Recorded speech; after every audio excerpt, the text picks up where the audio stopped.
அருள்மிகு வண்டார் குழலி உடனுரை வட ஆரணேஸ்வரர் சுவாமி திருக்கோயில். இந்த திருக்கோயில் இருப்பிடம் திருவள்ளூர் இருந்து அரக்கோணம் செல்லும் வழியில் திருவலாங்காடு என்ற ஊர் அமைந்துள்ளது. அந்த ஊரில்தான் சுவாமி அருள்மிகு வண்டார் குழலி உடனுரை வட ஆரணேஸ்வரர் சுவாமி திருக்கோயில் அமைந்துள்ளது. இது தொண்டை நாட்டின் 32 பாடல் பெற்ற சிவஸ்தலங்களில் 15வது திருத்தலமாக விளங்குகின்றன.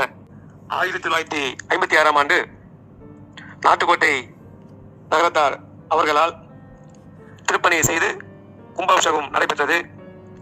அதன் பிறகு 1982ஆம் ஆண்டு இந்து அறநிலையத்துறை சார்பாக திருப்பணி நடைபெற்று கும்பாபிஷேகம் நடைபெற்றது. அதன் பிறகு 2006ஆம் ஆண்டு அறநிலையத்துறை சார்பாக திருப்பணி நடைபெற்று கும்பாபிஷேகம் நடைபெற்றது. இப்பொழுது 2024ஆம் ஆண்டு அறநிலையத்துறை சார்பாக திருப்பணி நடைபெற்று கும்பாபிஷேகம் நடைபெற்றுள்ளது. இத்திருக்கோயிலின் ஸ்தல விருட்சமாக ஆலமரம் விளங்குகின்றன. இத்திருக்கோயில் கட்டியது 2ஆம் நூற்றாண்டில் பராந்தக சோழர் என்ற மன்னரால் இந்த ஆலயம் கட்டப்பட்டுள்ளது.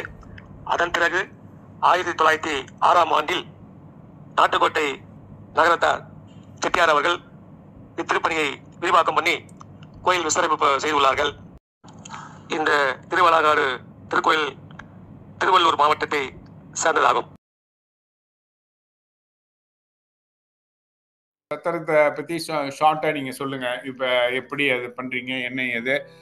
நகரத்தாரங்களுக்கும் வர்றாங்க, நகரத்தார் அல்லாதவங்களுக்கும் வர்றாங்க இல்லையா? அதை பத்தி நீங்க விவரம் சொல்லுங்க. இந்த சத்திரம் 1916ஆம் வருஷம் கட்டுனது. இந்த சத்திரம் வேத பாடசாலையா கட்டியிருக்காங்க. கொத்தமங்கலம் RMA பங்காளிகள் பரிபாலன சபான்னு அவங்க தனிப்பட்ட முறையில அவங்க தனிப்பட்ட ப்ராப்பர்ட்டி. இது இந்தியன் பேங்க்கு முன்னாலேயும் பின்னால நம்ம வேத பாடசாலையா. இது ஆருத்ரா தரிசனம் ரொம்ப விசேஷமா நடக்கும். அந்த ஆருத்ரா தரிசனத்துக்கு நம்ம நகரத்தார் நிறைய பேர் வருவாங்க. அதுக்கு இங்க பின்னால தங்குனாங்க. இப்ப ரெனிவேஷன் பண்ணி 2023 மற்ற ஆளுகளுக்கும் தங்குறதுக்கு இங்க ஏற்பாடு பண்ணிருக்கு. இங்க மாந்தி பூஜை ரொம்ப விசேஷமா நடக்கும். வெள்ளிக்கிழமை நைட்டு இங்க தங்கிட்டு சனிக்கிழமை காலையில மாந்தி பரிகார பூஜை. ஒரு ஜாதகத்துடைய லக்கணத்துல மாந்தி தோஷம் இருந்தாலோ இல்ல மாந்தி இது இருந்தாலோ பரிகாரம் பண்றது விசேஷமா நடக்கும். இங்க மாந்தி வழிபட்ட லிங்கத்துக்கு பரிகாரம் நடக்குது.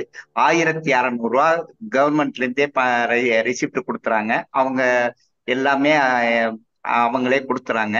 அதை வாங்கிட்டு பரிகாரம் பண்றாங்க அவங்க நட்சத்திரத்துக்கு. இது நிறைய பேருக்கு நல்லது நடக்குதுன்னு இங்க வந்தா நல்லது நடக்குது. இந்த பூமியே ஒரு புண்ணிய பூமி. ஏன்னா இது காரைக்கால் அம்மையார் தலைகீழா நடந்து வந்த இடம். இது காரைக்கால் அம்மையார் கைலாயம் போய் அங்கே சிவபெருமானை பார்த்துட்டு உனக்கு முக்தி இங்க திருவலங்காட்டுல முக்தி அடையும், நீ அங்கே போ அப்படின்னு சொல்லவும் அங்கே திருவலங்காட்டுக்கு வர்றாங்க. வந்தா வர்ற இடம் ஃபுல்லா அவங்க காலடி வைக்கிற இடம் ஃபுல்லா வெறும் சிவலிங்கமா தோன்றுது. அப்ப நம்ம சிவலிங்கத்து மேல காலடி வைக்கப்படாது அப்படின்னு சொல்லிட்டு தலைகீழ கையாலே நடந்து வர்றாங்க. இந்த நடராஜ பெருமானுக்கு முன்னால பாடி அங்கேயே ஐக்கியமாகறாங்க. இங்க ஐக்கியத்துக்கு உண்டான இதுகள் தான் இருக்கு. பங்குனி மாசம் சுவாதி நட்சத்திரத்தை அன்னைக்கு ஜோதியில ஐக்கியமாகறாங்க நடராஜ பெருமான் முன்னிலையில. என்றும் பிறமாமல் வர வேண்டும், அப்படி பிறந்தாலும் உன்னை மறவாத வர வேண்டும், உன் அடியின் கீழ் பாட எனக்கு அருள் புரிய வேண்டும் அப்படிங்கிற மாதிரி சொல்றாங்க. அதனால இங்க காரைக்கால் அம்மையார் தலைகீழா நடந்து வந்ததுனால ரொம்ப விசேஷமான பூமி. இங்க மாந்திங்கிறது சனீஸ்வரனுடைய பையன் பேரு மாந்தி. அந்த மாந்திக்கு தோஷங்கள் இருக்கும்போது இங்க சிவலிங்கத்தை பூஜை பண்றாங்க 48 நாளைக்கு. அப்ப அவருக்கு உண்டான இன்னல்கள்லாம் நிவர்த்தி ஆகுது. அதை வச்சு இது இங்க மாந்தி பூஜை பண்ணுனா ரொம்ப நிவர்த்தி ஆகும் அப்படின்னு ஒரு ஐதீகம் இருக்கு. இங்க பண்றவங்களும் அந்த ஐதீக பிரகாரம் பண்றதுனால அவங்களுக்கும் நல்லது நடக்குதுன்னு நிறைய பேர் சொல்றாங்க. சொல்ற சரி. கேள்வி நல்லது நடந்திருக்கு. மாந்திக்காக வர்றவங்க வந்து விடுதியில தங்குறாங்களா? யார் யார் வந்து விடுதியில தங்குறாங்க? இது மாந்தி பூஜைக்காக வெள்ளிக்கிழமை சாயந்தரம் வந்து இங்க தங்குறாங்க. மற்ற ஆளுகை நகரத்தார் இல்லாம நான் நகரத்தாரும் வந்து தங்குறாங்க. வந்துட்டு காலையில மாந்தி சனிக்கிழமை வாரத்துக்கு ஒரு காத்தான் மாந்தி பூஜை நடக்கும். சனிக்கிழமை தான் மாந்தி பூஜை நடக்கும். காலையில 6 மணி, 8 மணி, 10 மணி, 12 மணி, 3 மணி ஆக இந்த டயத்துல எல்லாம் நடக்கும். ஒவ்வொரு பேட்சுக்கும் 70 பேருக்கு மாந்தி பூஜை நடக்கும். அதனால இங்க முதல் நாள் நைட்டு இங்க வந்து தங்குனா ரொம்ப விசேஷம். அதனால மற்ற ஆளுகளுக்கும் வந்து இங்க தங்குறாங்க. மற்ற ஆளுகளுக்கும் நம்ம விடுறோம். ஏன்னா ப்ரிஃபரன்ஸ் வந்து நகரத்தாருக்கு தான் ப்ரிஃபரன்ஸ். சரி, இங்க தங்குறது வந்து ரூம் கொடுக்குறீங்களா இல்ல ஹாலா? எப்படி அதுக்கெல்லாம் வாடகை? ரூம் கொடுக்குறோம். ரூம் வந்து பாய் தலாணி தான். அதாவது வாடகைங்கிறது வந்து இதுவரை நம்ம பிக்சடா பண்ணல. இது ஒரு கோயில் பரிகார ஸ்தலம்ங்கிறதுனால ரொம்ப மெயின்டெனன்ஸுக்காகத்தான் வாடகை வாங்கிக்கிறோம் நம்ம. அது என்னன்னு சொல்லலாமா? மெயின்டெனன்ஸுக்காக வாங்குறது எவ்வளவுன்னு சொல்லலாமா? மினிமம் சார்ஜஸ் தான் வாங்கிக்கிறோம். அதாவது இதுக்கு சில நேரம் மாறுபடலாம். ஒரு சில நேரம் ஒரு ரூமுக்கு வந்து 3 பேர் தங்குற மாதிரி பாய்தலானி தான், காமன் லெட்டின் பாத்ரூம் தான். இது வந்து சரி, இதுல இப்ப நகரத்தார் நான் நகரத்தார் இவங்களுக்கு கொடுக்கறதுல ஏதாவது அந்த வாங்குற தொகையில வித்தியாசப்படுமா? நகரத்தாருக்கு மட்டும் மகமையும் நைட்டு தங்கினா இப்ப ஒரு ஒரு ஒரு 4 பேர் உள்ள ஒரு அம்மா அப்பா 2 பிள்ளைங்களோட வர்றாங்கன்னா ஒரு நான் நகரத்தார் அவங்களுக்கு எவ்வளவு வரும்? அதாவது வாடகைங்கிறது வந்து இதுவரை நம்ம பிக்சடா பண்ணல. இது ஒரு கோயில் பரிகார ஸ்தலம்ங்கிறதுனால ரொம்ப மெயின்டெனன்ஸுக்காகத்தான் வாடகை வாங்கிக்கிறோம் நம்ம. இப்ப இந்த காரைக்கால் அம்மையார் விழாவுக்கு அது காரைக்கால் அம்மையாருக்கு நீங்க விழா ஏதாவது இருக்கா? பங்குனி அன்னைக்கு அவர் முக்தி அடைஞ்சதுன்னு பங்குனி மாசம் சுவாதி நட்சத்திரத்துல அவங்க ஜோதியில ஐக்கியமானவங்க காரைக்கால் அம்மையார். அதனால பங்குனி மாசம் சுவாதிக்கு நட்சத்திரத்துக்கு முதல் நாள் இங்க வீதி உலா வரும். காரைக்கால் அம்மையார் வீதி உலா வருவாங்க. மறுநாள் சுவாதி நட்சத்திரத்தன்னைக்கு அங்கே நடராஜர் சன்னதியில தீபம் இது ஃபுல்லா கற்பூரம் வச்சு ஜோதி மாதிரி இது பண்ணிருப்பாங்க. அந்த ஜோதி முடிஞ்சோடனே நட சாத்துவாங்க. நைட்டு 2 மணி ஆயிரும். 2 மணி 3 மணி. சோ அதுதான் முக்கியமான திருவிழா. ஆமா, அது போக 10 நாள் திருவிழா. பங்குனி மாசம் 10 நாள் திருவிழா இருக்கும். பங்குனி மாசம் திருவிழா 10 நாள் திருவிழா. அது போக நடராஜருக்கு வந்து 5 அபிஷேகங்கள். இதுல ரொம்ப முக்கியமான அபிஷேகம் ஆருத்ரா தரிசனம். இது மார்கழி மாசம் திருவாதிரை நட்சத்திரத்துக்கு ஆருத்ரா தரிசனம். நைட்டு ஃபுல்லா விடிய விடிய அபிஷேகம் நடக்கும். விடிஞ்சதுக்கு அப்புறம் நடராஜர் வந்து பழையனூர்னு பக்கத்துல ஒரு 3 கிலோமீட்டர்ல இருக்கு. அது வரைய போயிட்டு திருப்பி வருவாரு. வந்து மக்களுக்கு காட்சி கொடுப்பாங்க. காட்சி கொடுக்கும் போது 5 கருடர் வந்து மத்தியானம் 2 மணிக்கு 5 கருடர் எங்கேருந்து வருதுன்னே தெரியாது. அந்த 5 கருடர் வரும். இன்னைக்கு 5 கருடர் வருது. இன்னைக்கும் வந்துகிட்டு இருக்கு. சரி, இப்ப நடராஜர் அபிஷேகம் ஆகிட்டு மறுநாள் காலையில பழையனூருக்கு போகும்போது போயிட்டு திருப்பி ரிட்டர்ன் வந்து கோயிலுக்குள்ள போறதுக்கு முன்னால மக்களுக்கு எல்லாருக்கும் காட்சி கொடுப்பாங்க. அப்ப காட்சி கொடுக்கும் போது அந்த கருடர் வந்து இன்னைக்கு தேதி வரையே வந்துகிட்டு இருக்கு. சரி, இப்ப நீங்க அந்த 10 நாள் திருவிழா சொன்னீங்களே பங்குனி மாதத்துல, இந்த சுவாதி நட்சத்திரத்தை ஒட்டி வருமா இல்ல அது தனி இது தனியா? இல்ல, இந்த 10 நாள் திருவிழா முடிஞ்சதுக்கு அப்புறம் தான் சுவாதி நட்சத்திரம் வரும். அங்கிட்டு ஒரு வாரம் 4 நாள் முன்ன பின்ன. அப்ப பங்குனி மாதத்துல 2 விசேஷம். ஒண்ணு 10 நாள் திருவிழா, அடுத்தது இந்த காரைக்கால் அம்மையார் முக்தி நிகழ்வு ஒண்ணு. ஆமா, பங்குனி மாசம் நடராஜருக்கு அபிஷேகமும் இருக்கு ஒரு நாள். ஓ, அப்ப மூணு பங்குனி மாதத்துல 3 நிகழ்ச்சி இருக்கு. 3 நிகழ்ச்சி இருக்கு. ஓ, ஓகே. அப்ப பங்குனி மாதம் முழுக்க திருவிழா கோலம் தான். ஆமா. அப்ப உங்க விடுதியில ஜெய்ஜென் இருக்குமா கூட்டம்? பங்குனி மாசம் அந்த 5ஆம் திருவிழாவுக்கு மேல கூட்டம் இருக்கும். ம் காரைக்கால் அம்மையாருக்கு நல்ல கூட்டம் இருக்கும், நிறைய கூட்டம் இருக்கும். ம் காரைக்கால் அம்மையாருக்கு இங்க வெளியில இன்னொரு காரைக்கால் அம்மையார் ட்ரஸ்ட்னு வச்சிருக்காங்க, இன்னொருத்தங்க வேற ஆளுங்க. அவங்க ம் 2 நாளைக்கு நிகழ்ச்சிகள் எல்லாமே பண்றாங்க. அப்ப ம். நல்ல கூட்டம் இருக்கும். ஸோ இப்ப உங்களுக்கு தெரிஞ்ச நகரத்தார் திருப்பணிகள் இங்க என்னென்னன்னு ஏதாவது சொல்ல முடியுமா? இந்த இப்ப கோயிலுக்கு. நகரத்தார் திருப்பணிகள் இந்த ஆர்எம்ஏ பங்காளிகள், பரிபாலன சபா, அந்த விடுதி நடத்துறவங்க, கொத்தமங்கலம் அவங்க ம். கும்பாபிஷேகத்துக்கு மருந்து சாத்துனாங்க ம். ஃபுல்லா. இப்ப இப்ப அவங்க 2023 பங்காளிகளே இன்னொருத்தங்க.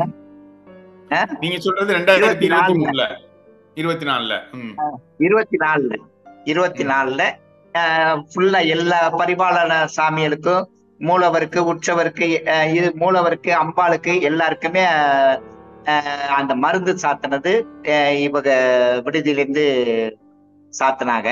இவங்களுடைய மேற்பார்வையில, இவங்க செலவுல. அது போக அவங்க பங்காளி வீடே இன்னொருத்தங்க பின்னால ஆருத்ரா மண்டபத்துக்கு கல்லு பதிச்சு கொடுத்துருக்காங்க. ம். அதெல்லாம் இப்ப 2024 இந்த 2024 கும்பாபிஷேகத்துக்கு. வேற இப்ப வர்றவங்களுக்கு வந்து இப்ப இப்ப இப்ப வந்தோடனே இப்ப எப்படின்னு அங்க நீங்க உங்ககிட்ட ஒரு கைடன்ஸ், நீங்க வர்றவங்களுக்கு இது பண்ணணும்னு ஒரு வழிகாட்டுதல் உங்ககிட்ட கிடைக்குமா? கண்டிப்பா கிடைக்கும். அப்ப அது என்னன்னு சொல்ல முடியுமா? இப்போ ஒருத்தர் வராங்க, அவங்களுக்கு ஒண்ணுமே தெரியாது.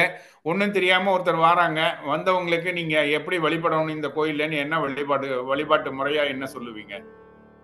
இந்த கோயில்ல முதல் வழிபாடு வந்து ஃபர்ஸ்ட் இங்க நைட் தங்குறாங்கன்னா மறுநாள் காலையில குளத்துல போய் குளிக்கலாம். இங்க ஊரணி இருக்கு, பெரிய ஊரணி.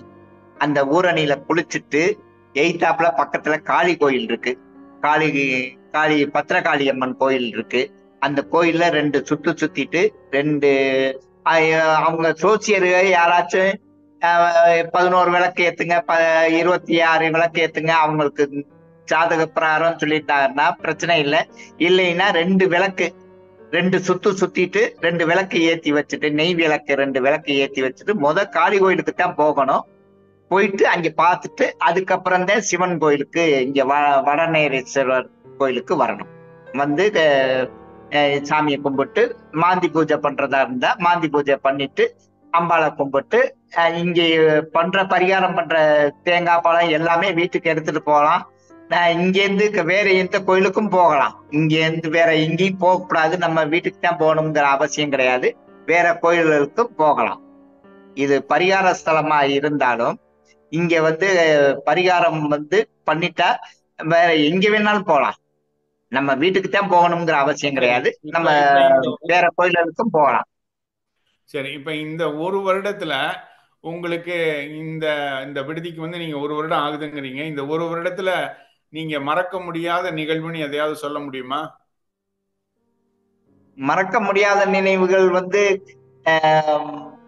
ரொம்ப முக்கியமானது காரைக்கால் அம்மையார் அந்த ஐக்கியமான இது.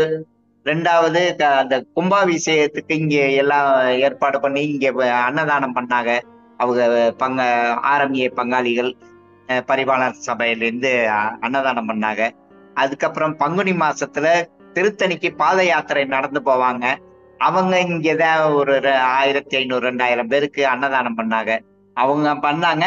நம்ம இந்த விடுதியில மேற்பார்வையில பண்ணாங்க அவங்க. இதுகள்லாம் ரொம்ப விசேஷமா நடந்துச்சு. இதெல்லாம் மறக்க முடியாத சம்பவம், அனுபவங்கள். திருத்தணிக்கு எங்க இருந்து நடந்தாங்க? திருத்தணிக்கு மெட்ராஸ்ல இருந்து நடந்து வந்தாங்க. நடந்து வர்றவங்க இங்க திருவாலங்காட்டுல தங்கி இங்க இட்டு போறாங்க. ஆமா, காவடியோட வருவாங்க. வேல் காவடி பிளஸ் காவடியோட வருவாங்க. வந்து நடராஜர் சன்னதியில காவடி எல்லாம் இறக்கி வச்சுட்டு அங்க காவடிக்கு பூஜை பண்ணுவாங்க. முருகர், வள்ளி தெய்வானை எல்லாம் பூஜை பண்ணுவாங்க. அபிஷேகம் பண்ணி பூஜை பண்ணிட்டு இங்க வந்து காலையிலயும் மத்தியானமும் அன்னதானம் பண்ணுவாங்க. ஒரு குறைஞ்சது 1500 இருந்து 2000 பேர் கலந்துக்குவாங்க. அதுக்கு இவங்க வந்து ஃப்ரீயாவே விட்டுருந்தாங்க. அந்த விடுதியில அன்னதானம் பண்றதுக்கு ஃப்ரீயாவே விட்டுருந்தாங்க. அதுக்கு ரொம்ப விசேஷமா நடந்துச்சு. அந்த அவங்களுக்கு உண்டான இவங்க விடுதி ஃப்ரீயா விட்டுருக்காங்க. அன்னதானம் ஆமா. பண்றது அன்னதானம் பண்றது அந்த ஆர்கனைசர்ஸ் திருத்தணி பாத யாத்திரை கொடுக்கும். திருத்தணி பாத யாத்திரை குழு. ரொம்ப மகிழ்ச்சி. வேற ஏதாவது நீங்க பகிர்ந்து கொள்ளுங்கிற செய்தி இருந்தா பகிர்ந்துக்குங்க. இங்க வந்தா ரொம்ப விசேஷம். அதாவது திருவலங்காடு ரொம்ப விசேஷமான ஒரு பூமி. சும்மா சாமி கும்பிட்டு பரிகாரம் பண்ணணுங்கிற அவசியம் கிடையாது. சும்மா சாமி கும்பிட்டு போனாலும் இல்ல, இங்க ஒரு நாள் தங்கிட்டு போனாலும் ரொம்ப ரொம்ப விசேஷமானது. ஏன்னா யாரையும் சிவபெருமான் யாரையும் அம்மான்னு யாரையும் சொல்லல, அம்மையேன்னு. காரைக்கால் அம்மையார மட்டும்தான் அம்மான்னு சொல்லியிருக்காங்க. அதனால இங்க தங்குறதோ சாமியை பார்த்துட்டு கும்பிட்டு போறதோ ரொம்ப விசேஷமான பூமி, விசேஷமான சாமி. இது சுயம்பு லிங்கம். திரு ஆலங்காடுங்கிறது ஆலங்காட்டுக்குள்ளுக்குள்ள சுயம்பு லிங்கமா உருவெடுத்தது. ரொம்ப விசேஷமான பூமி. நன்றி நன்றி. என்ன அப்படியே வீடியோ கால்ல இந்த விடுதிய கொஞ்சம் போட்டு காமிக்கவா? காட்டுங்க. இது கோயிலு.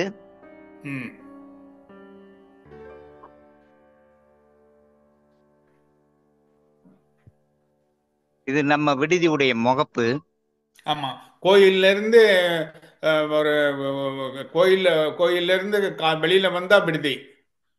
ஆமா ஆமா, முதல்ல எடுத்தோடனே விடுதி இருக்கு, நடக்க கூட வேண்டாம். ஆமா ஆமா, நடக்க கூட வேண்டியது இல்ல, கோயில் வாசல்லே இருக்கு. கோயில் வாசல்ல இருக்கு. ஆமா. கொத்தமங்கலம் ஆரம்பிய பங்காளிகள் நகர விடுதி, திருவாலங்காடு 631210. Cellphone number 9080850668. சரி, நன்றி. இது விடுதியுடைய தோட்டம். தோட்டமா முகப்பா? முகப்புல இருந்து உள்ள போறேன். சரி.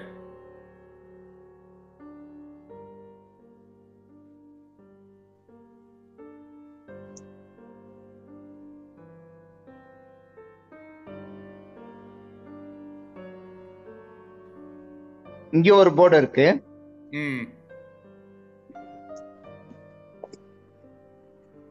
சொல்லுங்க.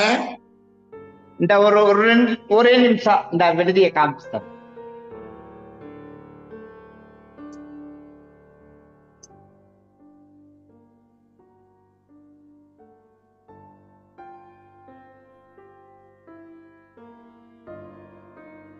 இந்த ஒரே நிமிஷம். ரூம் ஏதாவது ஒரு ரூம் பார்க்கலாமா? இந்த காமிக்கிறேன். நம்ம பக்கத்து வீடுக அந்த அந்த அதே ஸ்டைல்ல நல்லா பழமை மாறாம பண்ணிருக்கீங்க. ஆமா, இங்கே ஒரு கோயில் இருக்கு, பிள்ளையார் கோயில். பிள்ளையார் சன்னதி இருக்கு.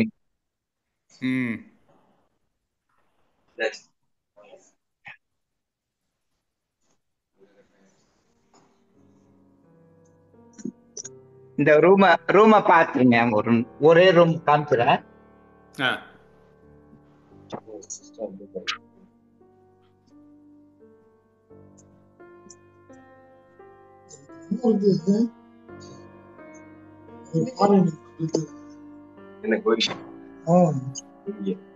திருவாலங்காடுல கோயில் கிட்ட இருக்கல, திருவாலங்காடு திருத்தணி பக்கத்துல. இந்த அவ்வளவுதான் முடிஞ்சிருச்சு.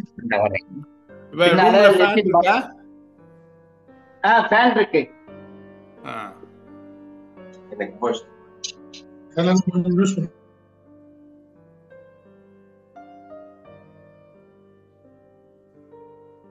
தெரியுதா?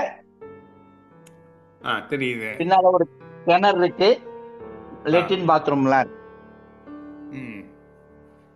இப்ப லெட்டின் பாத்ரூம் இருக்கு. ஓகே. இப்ப வெளியில வெந்நீர் கிடைக்குமா? வெளியில இல்ல பச்சை தண்ணி தான்? இல்ல, இங்கேயே இருக்கு, அங்கேயே இருக்கு. ஹீட்டர் இருக்கு, ஹீட்டர்ல வெந்நீர் கிடைக்கும் எந்த நேரமும். ஓகே, அவ்வளவுதான். சரி, நன்றி. நீங்க சொன்ன தகவல்களுக்கு நன்றி. நல்லதுண்ணே, தேங்க்ஸ்.